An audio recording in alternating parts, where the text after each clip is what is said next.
कि जब मेरे परमात्मा की मूर्ति इस बाल्टी में नहीं तैर सकती, ये मुझे कैसे तैराएगी, मैं कैसे तरूंगा। और यूं ही प्रचार चल रहा है।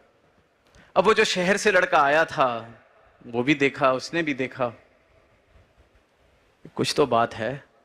वो ऐसे 2 बारी गया, 3 बारी गया, चौथी बारी गया, 5वीं बार जब ये प्रदर्शन हुआ तो उस विदेशी प्रचारक से उसने हाथ खड़ा करके एक सवाल पूछा। उसने कहा, माफ कीजिए, मैं भी अभी थोड़ी बहुत पढ़ाई करके आया हूं, मैं आपके नजदीक आके आपसे कुछ सवाल पूछना चाहता हूं। प्रचारक ने बुला लिया, चलो अच्छी बात है, एक और कोई नमूना पेश किया जाएगा, एक और प्रदर्शन पेश किया जाएगा, इसके सवालों के जवाब दूंगा तो और लोग प्रभावित होंगे। आता है, सारे गांव वालों को देखकर कहता है कि ये तो कमाल है, पर मैंने जितनी पढ़ाई की है कहीं पर भी जल की परीक्षा का मैंने नाम नहीं सुना था कि कोई जल परीक्षा होती है।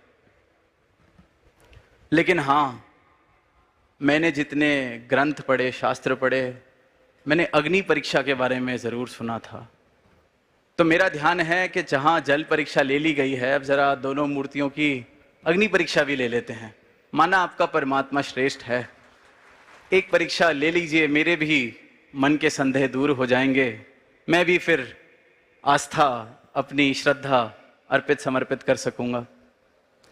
अब ये बात सुनकर प्रचारक थोड़ा हिचकिचाए, पर अब इतने लोग बैठे थे, उस बच्चे ने खुद ही वो 2 मूर्तियां निकाली, सबको दिखाई और दोनों पर आग लगा दी।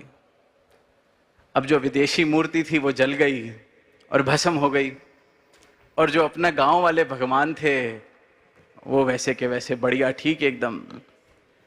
अब रहस्य ये निकला कि इतनी देर से जो ये जल की परीक्षा चल रही थी, वो जो विदेशी परमात्मा की मूर्ति डूबती नहीं थी, वो लकड़ी की थी, और जो परमात्मा की मूर्ति डूब जाती थी, जो गांव वाले थे उनके परमात्मा की मूर्ति वो लोहे की, वो डूबनी ही थी।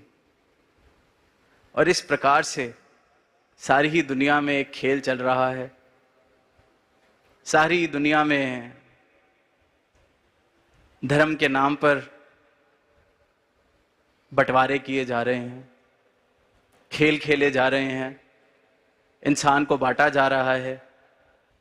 इस एक सत्ता जिसने इस सृष्टि को बनाया, मानव को बनाया, ये चेतनता बख्शी, ये बुद्धि बख्शी कि आज इतनी